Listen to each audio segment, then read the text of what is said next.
Revelation 10, the angel in the small scroll. Subtitle, Revelation 10 and 1.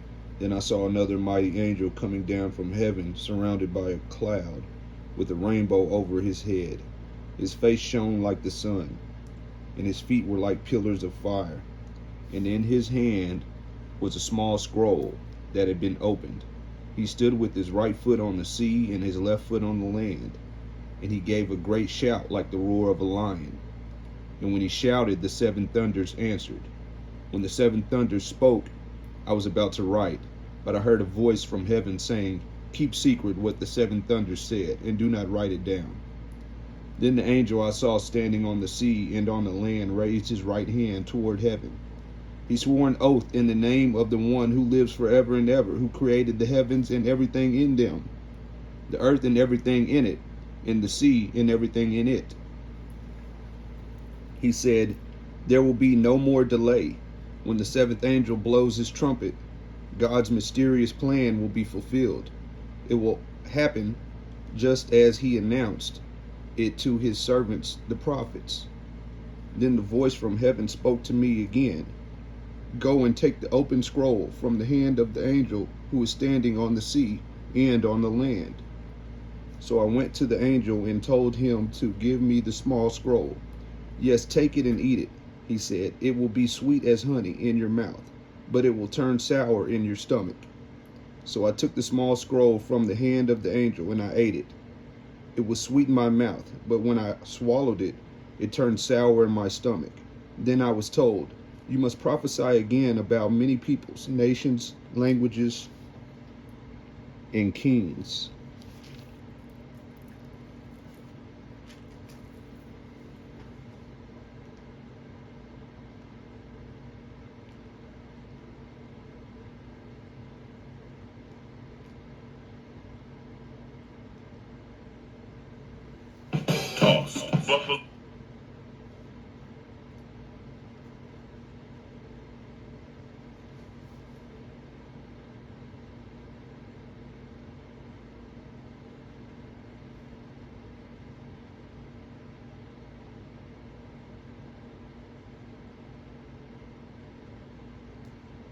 Crime, and then lied to the police about it, and then compounded his crimes by lying to the jury during the course of this trial and insulting their intelligence.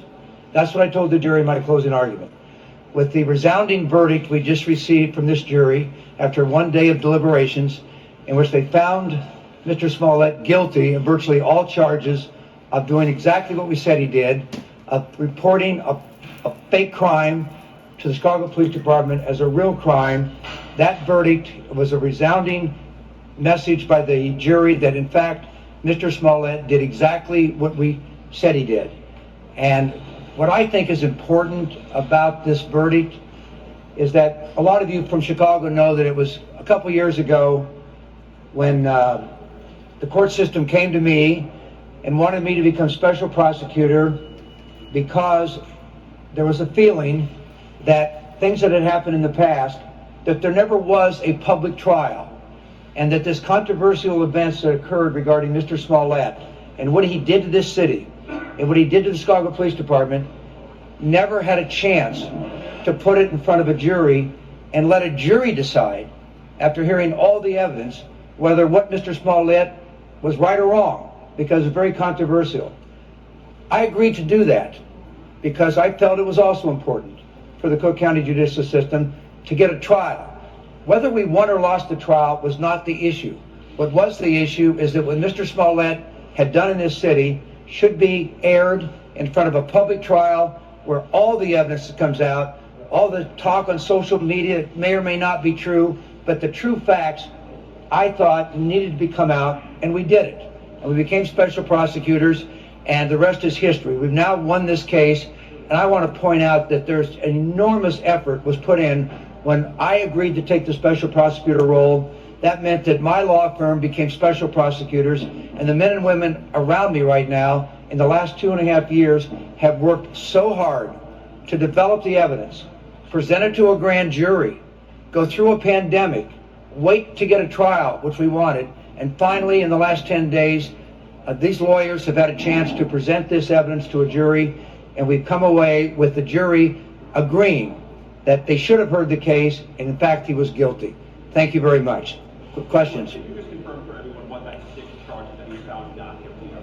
Yeah, the sixth count, well, I'm not going to speculate on why a jury did that, but that sixth count was an event that occurred 2 weeks after the event. So the other false statements were made to the police right on the day of January 29th on 3 different interviews, and that counted for 5 of the 6 counts, which he was found not guilty in every one of those.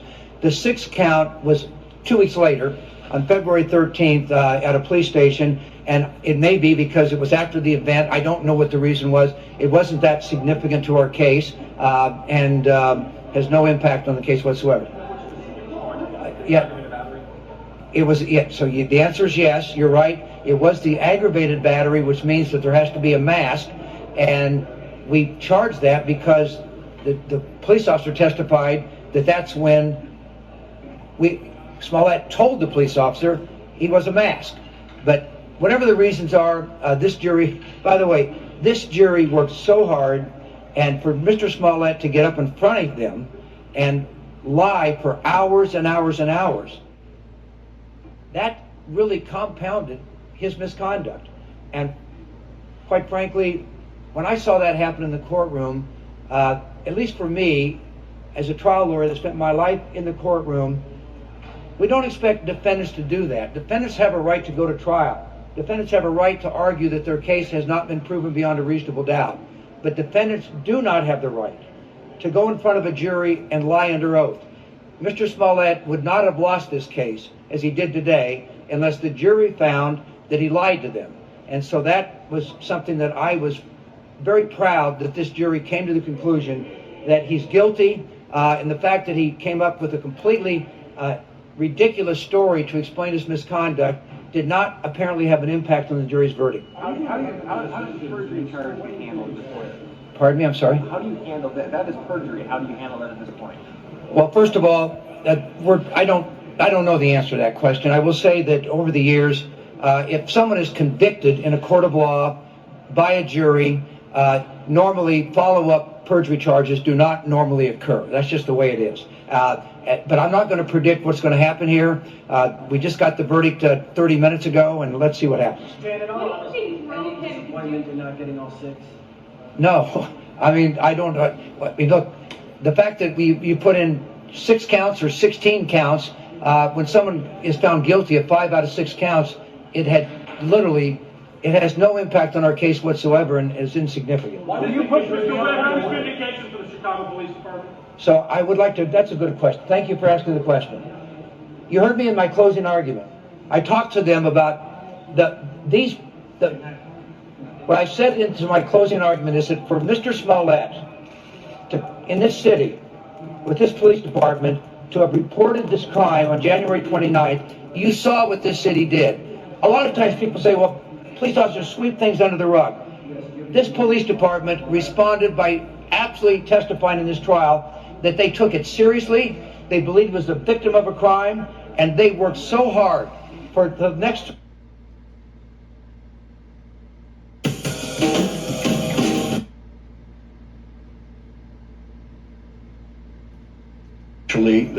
She says the judge is ordering a pre-sentence investigation. Larry can probably tell you a little bit more about that, Larry the lawyer, but what I can tell you is they want to know for sentencing just everything about Jussie Smollett that will help inform the judge make a decision as to what sort of sentence he'll receive. We toss it back to you right now. I'm going to try to get some more information in the interim. Dean, would you anticipate that Jussie Smollett or a representative from his family, his camp, will have something to say as they walk out? Yeah, I do. I don't know if it'll be Smollett himself, but one of his brothers spoke earlier last week near the beginning of the trial. The family is very close. His mother is here and most of his siblings are here. He's one of 7 children. Well, I would anticipate somebody from the family will have something to say. He does have PR people in his employ who've been working with the media on this trial. If he doesn't speak to us here, then perhaps he'll speak to some more cameras that are standing on the courthouse steps outside the building right now. We certainly know we're going to hear from Dan Webb. Likely we'll hear from the defense attorneys. Nene Uche was just mentioning before. Whether Mr. Smollett speaks or not, we'll find out shortly. All right, Dane Placco live at the Layton Criminal Courthouse. Thank you, Dane. Let's check back in with Larry Yellen. So, Larry, we were talking about all of the charges. There are 6. He was found not guilty of count 6. I looked that up, and it is him telling a detective, Robert Graves, that he had been a victim of aggravated battery. So that one he's not guilty on. The other counts 1 through 5, were his telling various officers that he had been a victim of this crime. And that may suggest that the jury didn't believe Detective Graves in the manner that he reported the story, or if Graves had testified, Graves' demeanor on the stand maybe wasn't believable. But in any case, the key factor here is that 5 out of 6 he was found guilty. And as Danes pointed out, there will be a pre-sentence investigation that'll be done, I believe, by the probation department. They will look at everything in his past, what merits a longer sentence versus a shorter sentence. Those are not made public. They are discussed in court at the time of sentencing, but it's not something that will typically be released to the public or to the news media. And I was curious whether or not they set a sentencing date or if they're going to wait and see how long that investigation takes. One thing we haven't discussed yet, Dane pointed out that the defense lawyers will be coming down. I would not be surprised at all if they announced their intent to appeal this jury finding, and they were upset during the trial at the judge's demeanor. You may recall a couple of days ago, one of the defense lawyers broke down in tears and claimed that Judge Lynn had lunged at her during a sidebar outside the presence of the jury, and she had never seen a judge do that. She also claimed that the judge had been smirking or not taking some of the cross-examination questions by defense lawyers seriously, and indicating that with his facial expressions. All of this will go into a defense appeal of this case. It'll go to an appellate court in Illinois, and it may be more than a year before we eventually find out if the jury's verdict is upheld or overturned by an appellate court. So in your estimation, it's maybe a long time before we really get this thing finished? Well, he'll be sentenced, and it's possible if he just gets probation, the appeal won't be that significant. But in order to clear his name, say for example he's put on probation, which a lot of us expect, while he's serving that probation, his appeal will still go forward, and he could be seeking to clear his name with that appeal. Sure. On the other hand, he may just decide to let the whole thing drop. But the sense I get from his defense team, from their statements, is that they don't believe he got a fair trial from this judge, and they will be seeking to overturn it regardless of what the sentence is. All right, Larry, you were cut off a little bit earlier, but you were trying to explain, in addition to this sentence of possible probation, how he has to pay anyone back. Is there restitution in the case? Well, the city is trying to recover the dollars that were spent with all the police who investigated the case, the overtime that went into it, the amount of money that the city invested. I forget what the exact dollar figure was, but the city wants to get that money back, and they will they're pursuing that right now, I believe, in a case, a federal case, which is on hold at the Dirksen Federal Building until they saw how this trial came out. Now that he's been convicted, I think that will impact the city's decision to go forward, and they will probably try and recover those dollars. Mayor Rahm Emanuel at the time and then Police Superintendent Eddie Johnson were just furious that they had been duped into pouring thousands of dollars worth of resources into this investigation, which they later determined to be a hoax. We should also mention, as you talk about that, we did reach out to Chicago police for some sort of a reaction or response. They have yet to respond to our inquiry. Right now, we want to head back to the Layton Criminal Courts building and talk to Dane Placco once again. Dane, what are you seeing? Yeah, and we're continuing to get text messages from Casey Cronus up in the courtroom on the 7th floor. She says that they're still in the courtroom. The lawyers and the judge are still in the courtroom tying up loose ends, I should say, setting hearings going forward. This is important. Now, the judge ruled that Smollett will be kept on a recognizance bond, which is what he was on before. So they're not going to ask him to put any more money onto a bond now that he's been found guilty, and they're certainly apparently not going to take him into custody at this point. The lawyers are consulting over a date to set on Zoom to discuss post-trial motions. It apparently will be next month. They're going to Zoom, I'm reading now, on January 27th for post-trial motions. So, Smollett and his family still in the courtroom. Court proceedings winding down right now, and we should be seeing them come down in the next few minutes, I would guess. Adding to Larry's point, I can tell you, based on some of the trial testimony, this was, the city of Chicago is going to make the argument that this was expensive for them to cover, put all this manpower into a hoax. The lead detective in the case testified last week that the department had put 3,000 man-hours into its investigation, looking of the initial report of a racial and homophobic attack against Jussie Smollett. And if you do the simple math of police officers making anywhere from $50 to $70 an hour, that's close to $200,000 in taxpayer dollars. So it will be interesting to see whether the city tries to recoup that. Of course, Mr. Smollett has a legal team of 6 well-known established lawyers, so one would imagine, given the amount of time they've poured into this case, he's probably spent at least that and probably considerably more in mounting a defense. So, again, we're in the lobby of the Layton Criminal Courthouse. Still some activity going on in the courtroom upstairs. Now, I just got the note from Casey. Court is adjourned, and she is going to be heading down here now, as presumably will be some of the players in this case. Will be interesting to talk to Casey and get a little bit more play-by-play from her as to exactly how Smollett reacted in the courtroom and how other people reacted in the courtroom. Again, as I was saying before, because of COVID, they kept the courtroom to only 57 people, so there were very few spectators allowed in each day. There was a lot of media.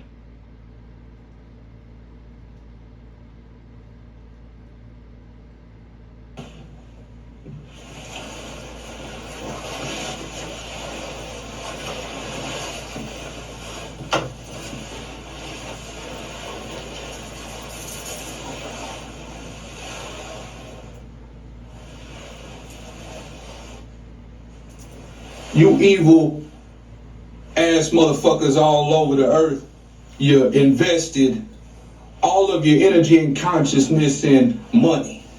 And all through that hell, you ain't got to worry about no penny pinching. And you racist motherfuckers all over the earth, you like to sit around and talk about your KKK and you're back in the slavery day, and all out your mouth you be spewing out your racial slurs. And every day in hell, God is doing your lynching.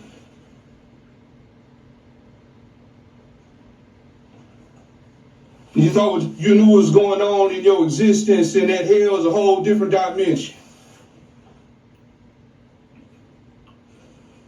Yeah, I'm ripping your intestines out. Making it like a necklace for you. And down that hill, you don't like them neck of the woods.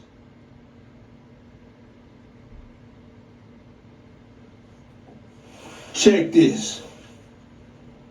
You ain't never seen no gallows. It's a half-a-mile long gallows down there. Lake of Fire is deep. And shit ain't no shallows. And this is high level shit. And this shit don't stop, it don't quit. Lining you motherfuckers up all at once, and you stepping right on up to get hanged alive by your own intestines.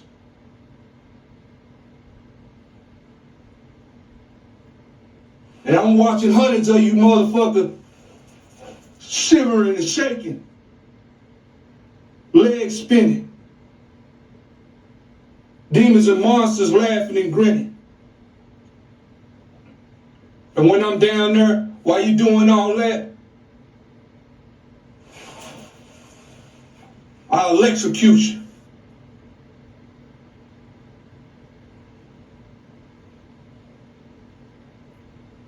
Have you sizzling and smoking like some bacon. You motherfuckers are super stupid and evil, and God didn't give a fuck about all that shit you was thinking. You love to talk about some shit that was racist and derogatory, and you bypassed purgatory and went to some straight high level hell. Now your whole eternal life story is just all bloody and gory. And this is the real deal. That's your true hell story.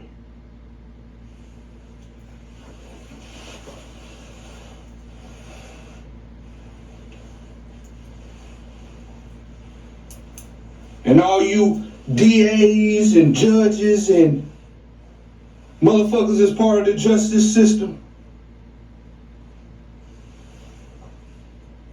You worship yourselves and evil, and you pretend like you knew something about that Bible.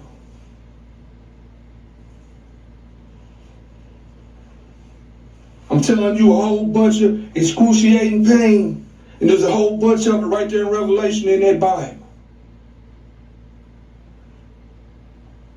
And you motherfuckers, you felt like you was illegally prosecuting, and you was racist, and you was laughing behind people's back and talking about their faces in the courtroom, and you motherfuckers was acting like, yeah, you glad you ain't in their places, and you motherfuckers was sentencing people, some of them was innocent, and you knew it. And you motherfuckers walked around and thought you was real cute in that courtroom. And you didn't give a damn about nobody. You was doing a whole lot of persecuted. And I'm melting your motherfucking flesh off all the way down to the bones, and all day you be jonesing for some kind of help and aid, and you ain't getting shit but some electrocuted.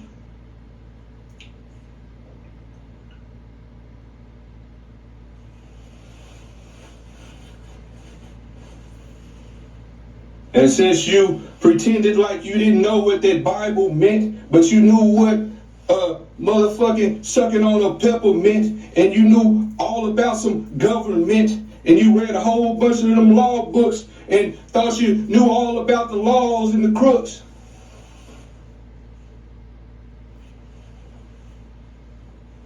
One God, I'm sentencing you to your eternal torment.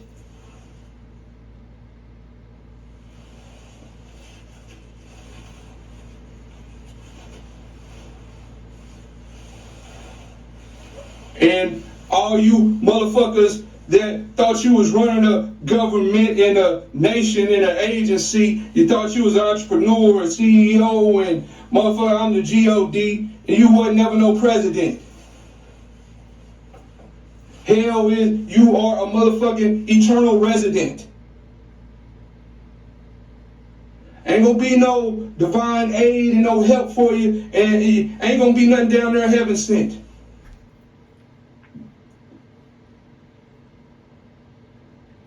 Except your torment.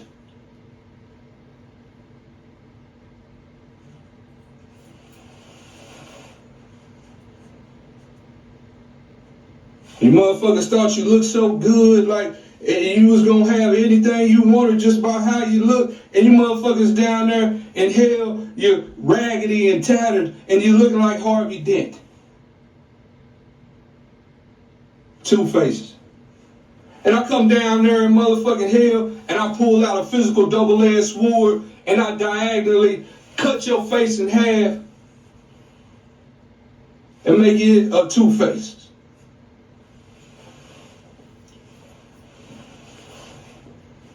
Ryan Michael Wright, I'm Jesus Christos, the one God. Motherfuckers thought this was a poker game, and I ain't had nothing but a whole bunch of aces in a high royal flush. And all you motherfuckers is evil and full of bullshit. And I'm setting you on fire like you ain't shit but some brush. Diarrhea and I'm hitting you with a flush.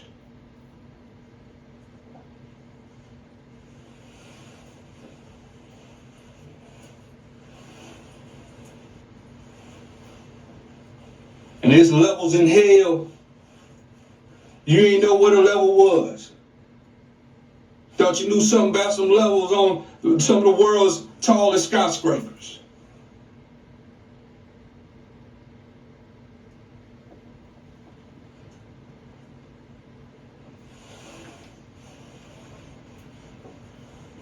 And you down there in hell and you motherfuckers are still physical.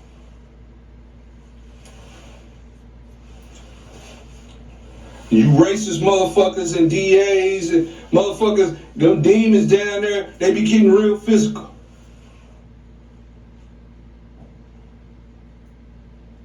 Scraping your DNA off.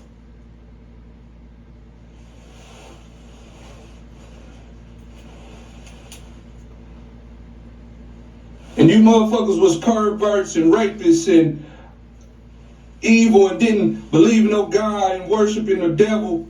And down there, them demons doing a whole lot of raping.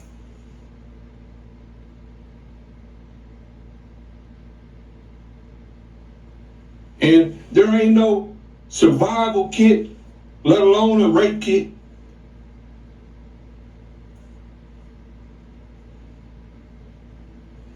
You motherfuckers gonna wish I just throw all y'all in the bottomless pit and destroy it. So you wouldn't have to exist.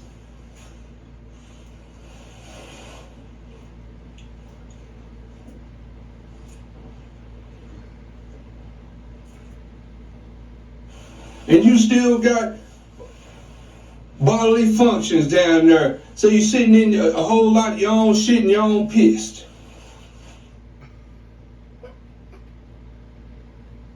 There's a whole lot of boisterous odor, foul, flagrant smell hovering all through you and around you like a dense mist.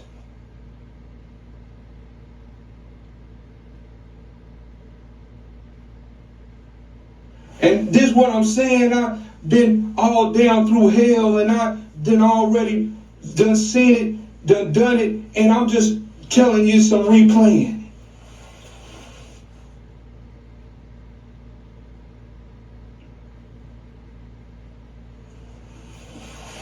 And that with the gallows, we call that the hangman.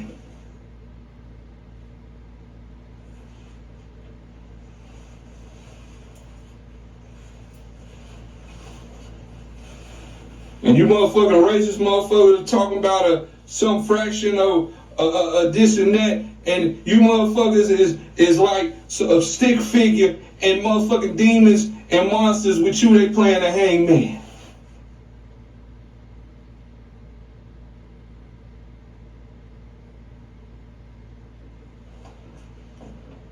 Lining you up at the half-mile long gallows.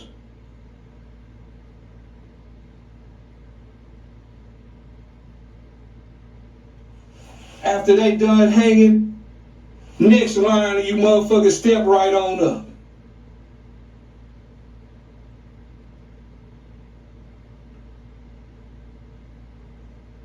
Intestines automatically spill out. And your rope hang right on up.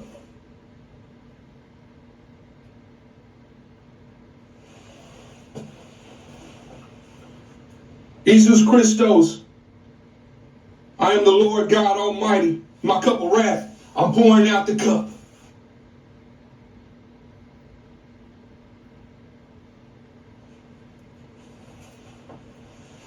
Super evil motherfuckers walking around acting like you had high morals and greeting people, and down there in hell you ain't gonna be saying no hi, how you doing today, and no what's up.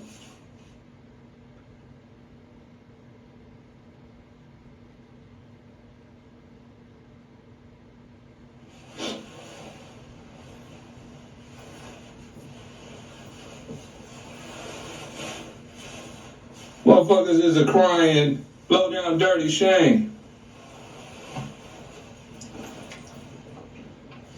And down in hell, all you motherfuckers can feel yourself crying, and all you do is feel this brutal, intensified, excruciating pain. Scorching hot.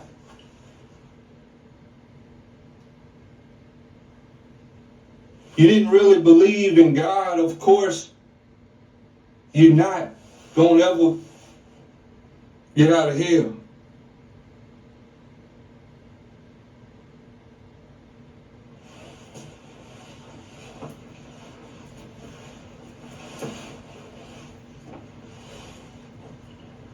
And them highest levels of hell, you motherfuckers don't have no cell.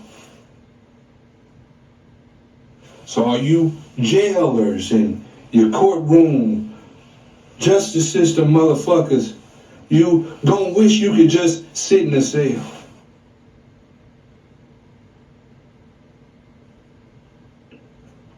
And have a toilet. And there ain't no toiletries.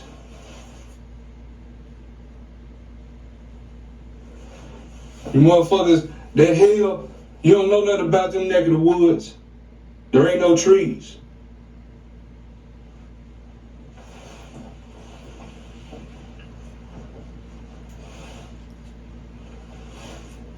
You motherfuckers walking around with your own intestine-made necklace.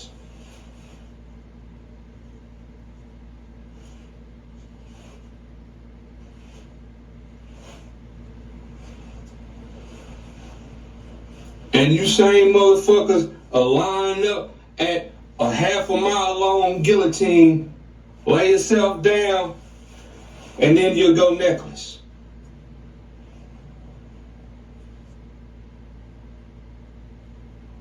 And you ain't gonna get enough for hearing the sound.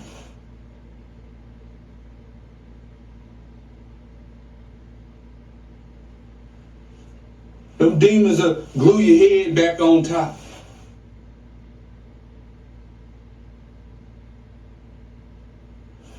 And let you walk around necklace with an intestine-made necklace.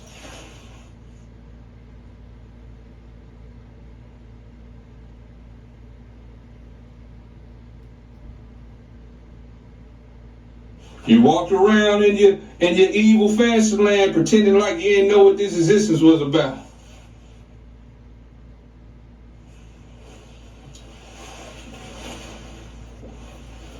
Hell is meant to destroy elements and DNA.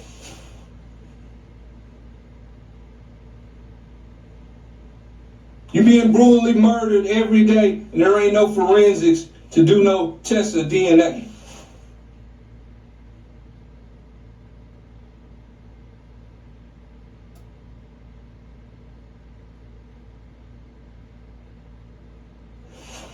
And all your bones grow back together, and your physical muscles and your flesh go all the way back together.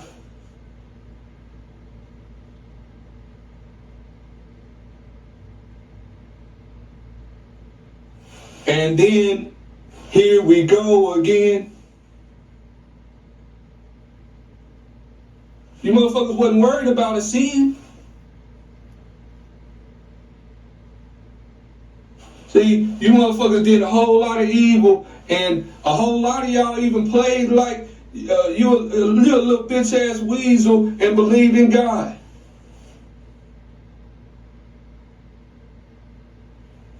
I freestyle some torture, and I ain't even got to write it on no easel.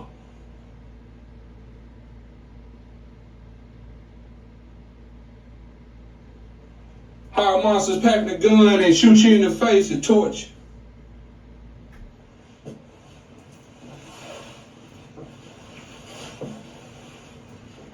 It's extra torture because that temperature of that fire can go up.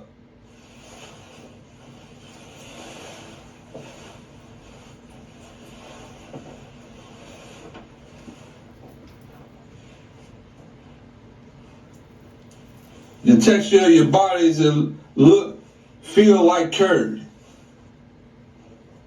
You still got blood in you, it's leaking out, and you still thinking in a word, and your blood curdling.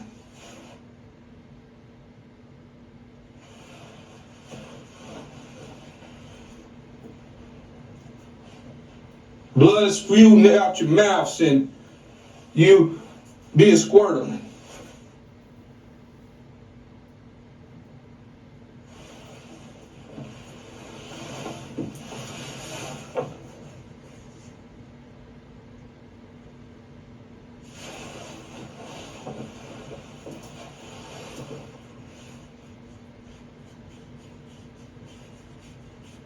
These words can get so advanced. Motherfuckers sold your souls and signed a contract and the oath, and it told you in the Bible, and you motherfuckers spiritually and intellectually and wisdom-wise, you wasn't actually advanced. All you did was worry about what your next paycheck was going to be and your money and how you was going to get an advance.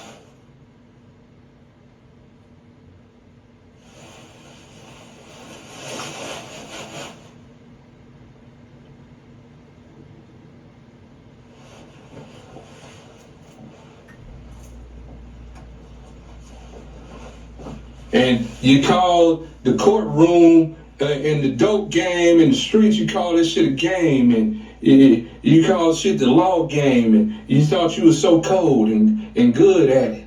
And even in the video games, they had a beginner, novice, regular, hard, and highest difficulty level, severe. You dull ass motherfuckers, toxic to the heavens, you ain't bright.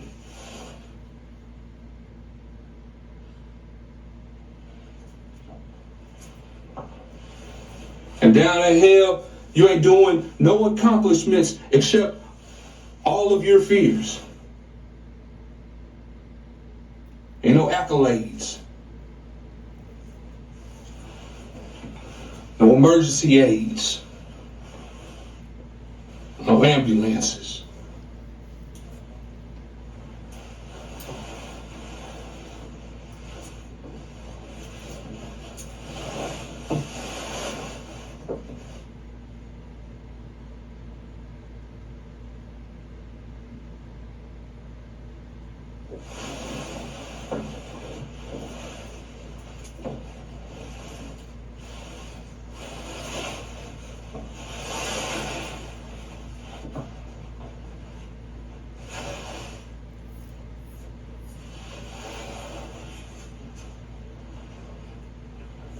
Abra Sachs.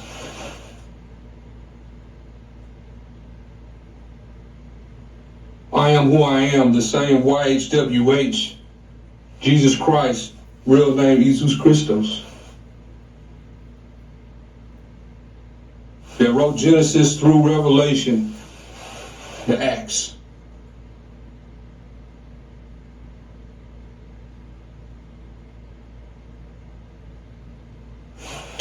THOTH.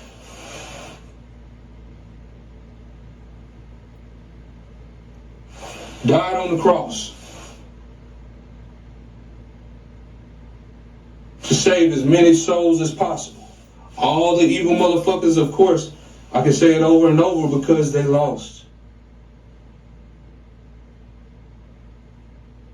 Game over. Severe punishment for all of you motherfuckers. You love being racist and talking with a pun.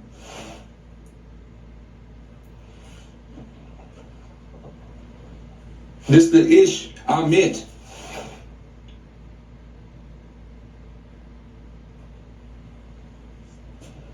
When you sat in that church house and you listened to them words and read everything and said prayers and you knew all about the eternal punishment.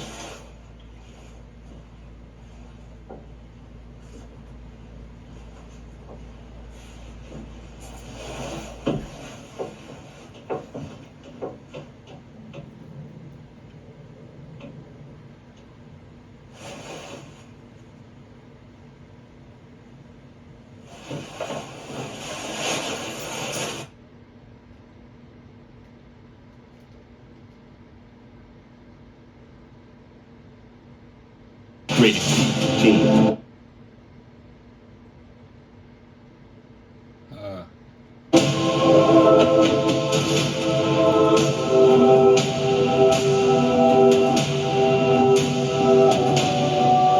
Bullshit.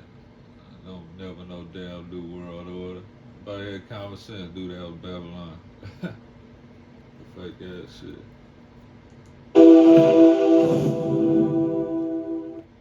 Essentially, she says the judge is ordering a pre-sentence investigation. Larry can probably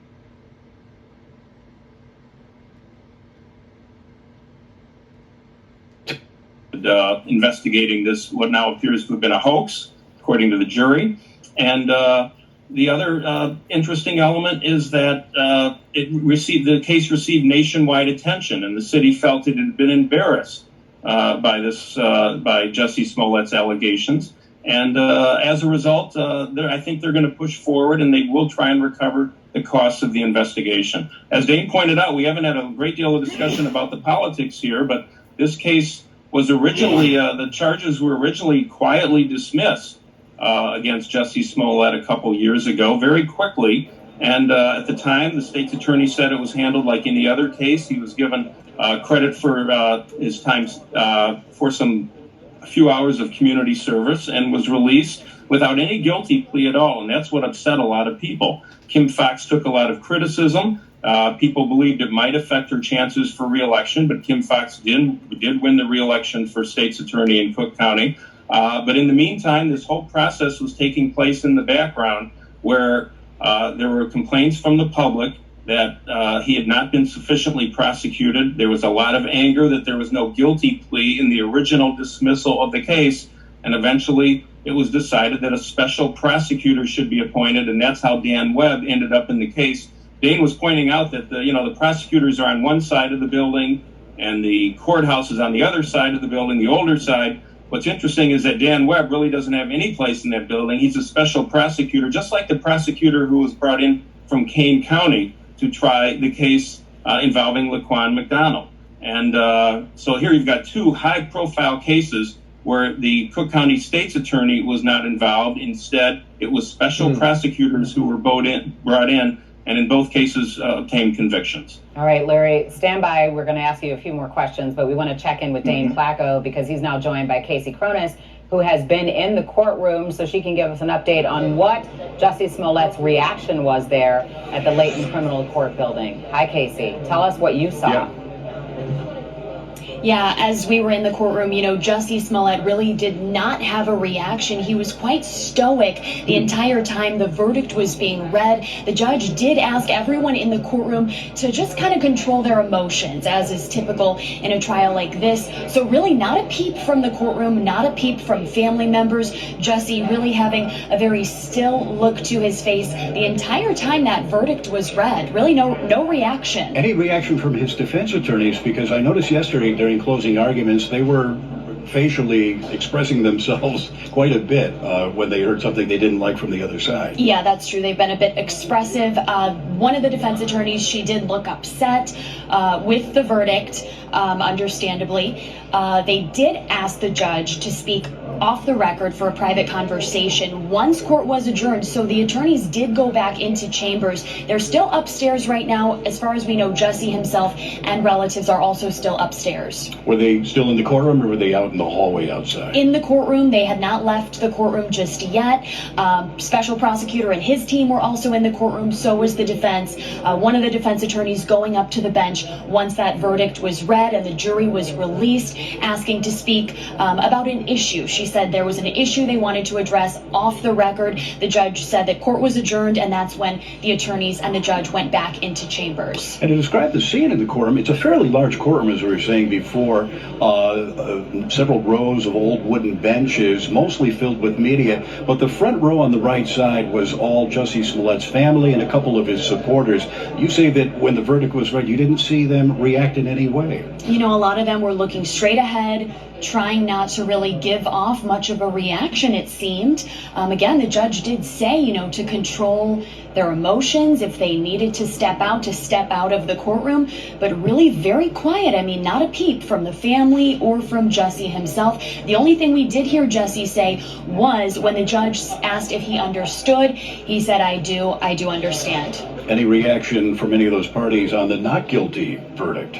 You know, no. I mean, really, no reaction at all from anyone who was there in the courtroom. It was quite stoic and silent.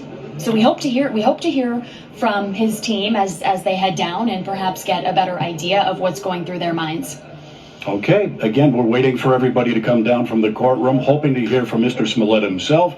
We think we're going to hear from a family member. We don't know if Smollett is going to speak. We'll certainly hear from the attorneys on both sides. Back to you. All right, Dane, I wanted to ask Casey a question. Thank you for that. Casey, usually in cases like this, they do poll the jury. The defense often asks for that. I've seen that in a lot of cases. Did they poll the jury and ask them one by one if they agreed with the verdict? They did. Once the verdict was read, the defense team asked for the jury to be polled. At that time, they did ask each jury member what if that indeed was their verdict.